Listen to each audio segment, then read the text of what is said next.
Here on Campaign Check, we're examining the claims and counterclaims made on the election trail. Labour says it wants to end the north-south divide by shifting the centre of gravity of investment from London to the north. And they'll do it by spending £150 billion on a social fund for capital investment in schools, hospitals, housing and social care over the next 5 years.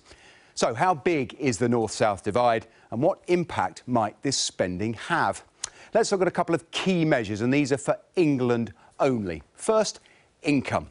This map shows median weekly household income, and it's highest in the southeast, £544 a week. London comes next, and the further north you go, the lower pay gets, through the Midlands, the northwest, and finally up to the northeast, the light colour there, where it's just £447 a week. That's nearly £100 less. Life expectancy follows the same rather stark pattern.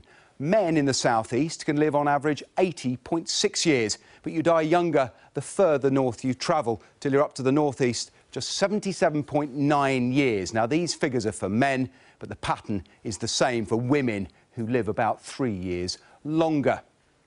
So there clearly is a gap.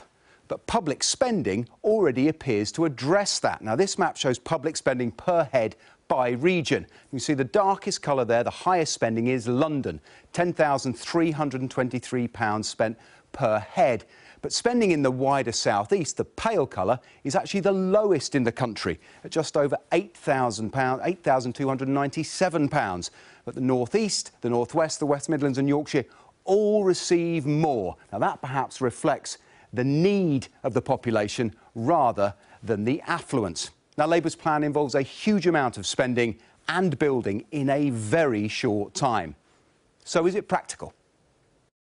There are some practical challenges for any government to build infrastructure on the scale that's needed, but they are not insurmountable. They can be surpassed. So if we do invest in skills as well as invest in infrastructure, then we can have the workforce to deliver some of these projects. It's not a small challenge, but it is something that can be met. The spending plan by Mr McDonnell will need to be closely targeted if it's to overcome these historic structural inequalities in the UK economy. And it will also need time, not just to build the promised schools, hospitals and houses and the infrastructure that will serve them, but also to see whether this attempt at a huge fundamental economic rebalancing can bear fruit.